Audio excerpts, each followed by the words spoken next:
Hello everyone! Saturday na naman! It's Saturday today, March 1. Finally, tapos na ang February and another month na naman. So, another sahod. Kailangan natin sumweldo. Kailangan natin mag-withdraw. Kasi may date kami ng kaibigan ko, Japanese friend ko, later after work. So, today is Saturday, may pasok kami. Yes. Pero hindi ito Saturday overtime. Regular day namin ngayon kasi wala kaming pasok nung Monday. So, ganito kasi yon guys. Kapag ang holiday namin ay na-fall into weekdays, wala kaming pasok ng holiday. Pero, kailangan namin pumasok sa Sabado. Ganito yan, guys. Kung makikita nyo, ito yung company calendar namin. So, yung mga may blue, yan ay sa Friday. Pero, ang ibig sabihin yan, hindi kami pwede mag-OT. And then, yung mga red, either Sunday, and kapag may bilog naman, that is holiday. Pero, kailangan naming bawian ng isang Saturday. Kaya hindi ako natutuwa kapag holiday dito sa Japan. Mas natutuwa lang talaga ako at na-excite sa mahaba nilang holiday. Katulad nito, August, almost 1 week talaga, 7 days. Yung May Golden Week, yung August naman, tuwing Ubon, yung kanilang pinakang November natin. And then, yung December, diyan ka naman matutuwa kasi talaga namang mahaba yung bakasyon. Talagang bakasyon ay bakasyon. Hindi katulad sa Pilipinas na pag sinabi mag-overtime ka kahit holiday. Depende naman yon. Call of Duty ba? Ganon. So, yun lang. Dahil Saturday ngayon, automatic wala kaming overtime. Kaya, kami ay gagala. So, after work, lumakad lang kami ng kaibigan ko kasi nabanggit niya habang naglilinis kami, sabi niya, pupunta daw siya ng River City. Kaya sasabay na ako.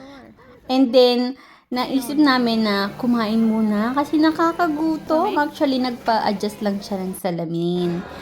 Sinama niya ako. Kasi naisip din namin, matagal-tagal na kaming magkasama, 2 years na ako dito sa Japan. Hindi pa kami nakakalabas ng kaming dalawa lang. Lumalabas naman kami with friends, with other Pinay na mga kasama ko din. Kaya sabi namin, magde-date na kami. So, kumain lang kami, guys. Hindi kami kung saan pumunta. Charing lang. Food is life. So, hindi ko na na-video guys kasi nga, ang mga Japanese is shy type ba? Okay. Ang mahihain kasi sila sa camera, kaya hindi ako pwedeng mag-video habang kumakain kami. Kaya, focus lang sa food and counting chika-chikahan lang. So, after nga namin kumain, inaya ko siya na pumunta kami dito sa bilihan ng angko. This is a Japanese traditional food. Ang sarap nito, guys. Isang beses ko lang to natikman. Pinatikim sa akin nung may-ari ng company namin. Nagustuhan ko talaga with hot tea. Masarap siya. Ang dalawang flavor lang. Ito yung red beans, munggo. I think meron din tayo nito sa Pilipinas, pero talagang masarap at mura lang. 110. So, kung i-convert natin siya sa peso, 38 pesos lang yung isa. Pero busog ka na. Natikman ko kasi last time is white, kaya ang binili ko dito is dalawa. Dati kasi, dalawa din yung binili ko, binigay sa akin. Tapos, inuwi ko dun sa friend ko yung isa, kaya ang natikman ko lang ay yung red. This time, bumili akong dalawa, ang tikman ko naman ay yung white, saka sa friend ko naman yung red. Diba? Tuwang-tuwa ako dyan kasi na-amaze siya sa akin. Siya taga-video nga, very supportive friend, diba? Lagi kong pinapasalubungan yung friend ko kasi sabi ko, wala akong ibang mabibigay sa kanya, kaya ito na lang para di naman matry kong bumili dito. After niya, nagala kami sa taas, inaya niya ako, sabi niya maaga pa naman, hindi pa kami uuwi, punta muna kami maglaro. Pero naisip ko, magbibideo muna kami dun sa aming boss na hindi nakapasok. Ayan, pakinggan nyo, naghahanap kami ng magandang location kung saan kami pwede mag-take ng video. 1, 2, 3. Sudakacho, how are you? I miss you na. Yes. Go to work. Go to work, please. Take care and ano yun? And be how to say? Be lively again and go to work. Yay! Raishu. Mataraishu. Ha, Janet! Bye-bye! Pag siya ba naman ang kasama ko, guys, siya si Kuraya-san. Pag siya ang kasama ko, ako'y natatanga. Natatanga ako, hindi ko alam kung ang ganun gagamitin ko, kung magja-Japanese ba ako, kung mag-Tagalog o mag-English. Kasi lahat naman yun, medyo naiintindihan niya na. Tuwing umaga, nagpapaturo siya sa akin ng isang salita, Tagalog, para kapag may kausap kaming Pinoy, naiintindihan niya. And then, magaling siya mag-English. And then, syempre, Nihongo, yun yung native language nila. Ay, ako naman, di ako magaling mag-Nihongo. Ano lang, barok-barok lang, konti-konti lang ba? So, yan, naggala-gala lang kami. Tinatanong niya sa akin kung ano yung gusto kong laruin. Hindi ko naman alam kung paano yan. At saka, naman, hindi ako mahilig sa mga ganyang things. So, sabi ko na lang, isa lang naman yung kilala ko na character na anime. Kaya sabi ko, si Anya na lang. Hanap-hanap kami kay Anya. Nasaan ka na ba, Anya? Bakit ka nawawala? Siya lang kasi yung kilala ko sa dami-dami kong napapanood na anime series. Bukod tanging si Anya lang yung madaling tandaan na pangalan. Anya, si Tanjiro, si Nezuko, yun lang. Pero wala kami yung mahanap. Tapos yun, tinuruan niya ako kung paano ito lalaroin. Ang daming mga ganito dito sa Japan, kahit sa simpleng store lang, sa labas ng store, may makikita kang ganito. Talaga namang nakaka-enjoy din. Para kaming bata. Tingnan nyo naman kahit hindi bata, di ba? Kahit nanay yun, naglalaro na din. So, ganito lang ang buhay nila sa Japan. Sobrang simple lang. So, kahit anong hanap namin, wala talaga kaming makita. So, siya nga po pala si Kuraya-san, ang napakabait na Japanese girl na nakilala ko. Bata pa siya. Parang ang turingan na kasi namin ay kapatid na. Kasi kaising edad siya ng kapatid ko. Ang birthday niya is July 7, 1999. While my sister naman is July 13, 1999. So matanda lang siya ng ilang days.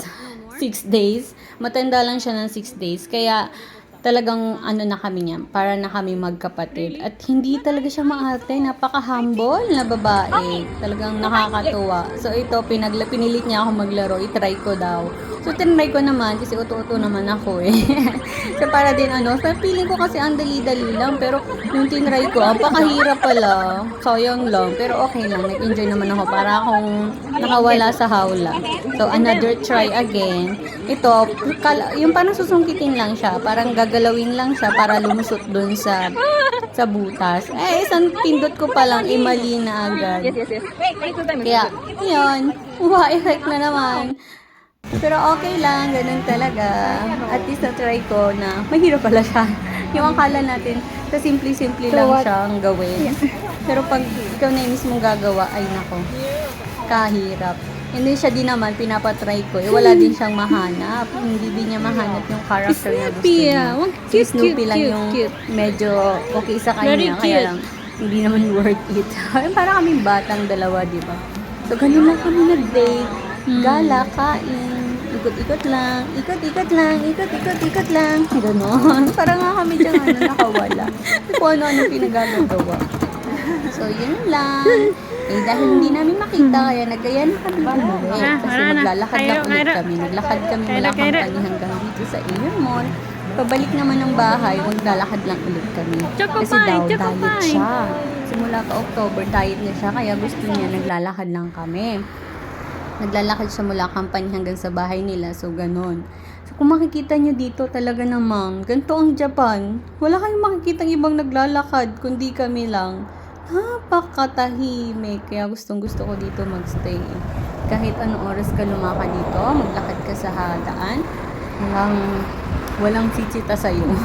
Mahalaga na sa tamang daanan ka. Walang makikialam sa'yo kahit paano gawin mo dyan.